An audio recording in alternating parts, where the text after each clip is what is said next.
best. Anything more horrific than the two things she went through. That sudden horror and then that absolute isolation. It is many stories all in one. It is a murder mystery.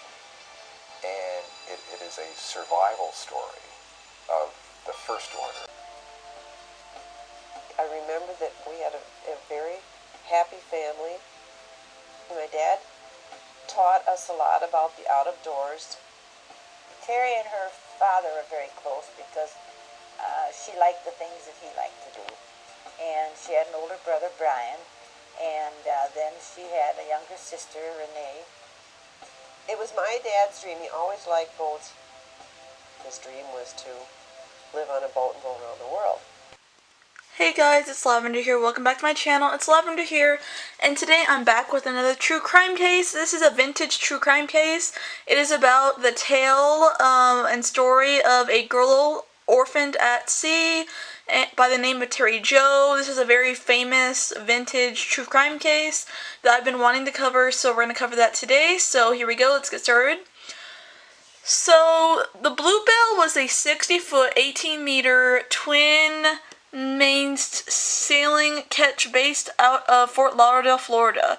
On November 12, 1961, a series of brutal murders took place on the ship. And on board shortly before the ship sank, 2 people survived, one being the murderer and one being Terry Jo, the 11-year-old girl who survived. So this case has been featured in many crime documentaries and in a book. In May 2010, Terry Jo herself, the victim, co-wrote with Richard Logan a memoir titled Alone, Orphaned on the Ocean, which covered both the Bluebell story and her life since then and after the fact. The book sheds new lights on Harvey's character and all the events of the night of the murders. The ship was chartered by optometrist, I think it means an eye doctor, Dr. Arthur Duperold, 41 years old, of Green Bay, Wisconsin, for a trip from Fort Lauderdale, Florida to the Bahamas, which departed on November 8, 1961. Accompanying him were his wife Jean, 38, and his 3 children, Brian, 14, Terry Jo, 11, and Renee, 7. The ship was skippered by decorated World War II and Korean War pilot Julian Harvey, 44, accompanied by his 6th wife, Mary Dean, 34, whom he had married in July. By all accounts, the trip was going good. However, on the 5th day of the cruise, Terry Jo was awoken by screaming and stomping on the deck above her in her room in the cabin in which she slept in her bunk. Paralyzed with fear, Terry Jo stayed in her bed for many minutes. Finally, she worked up the courage to get out of her bed to see what was happening. She went up the stairs, and Terry Jo recalled how she went upstairs to see what it was, and I saw my mother and brother lying on the floor in a pool of their own blood. She remembered seeing blood and a knife on deck later in her memory. Terry Jo went above deck when the water levels began to rise. On her level, she ran into Harvey again and asked him if the boat was sinking, to which he replied yes.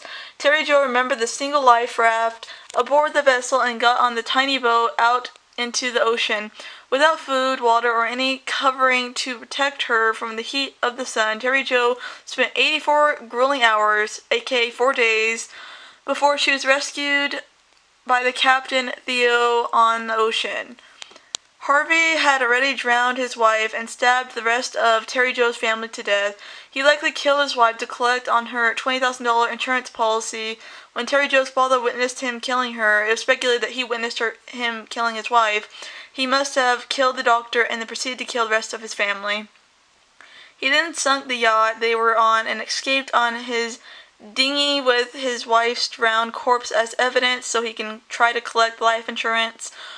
Harvey told the Coast Guard that the yacht had sunk. He was still with them when he heard that Terry Jo had been discovered. He reportedly said, "Oh my God," Harvey reportedly said, stammered when he heard the news. Why? That's wonderful. Next day, he checked into a motel room under an assumed name and committed suicide in his motel room with a razor.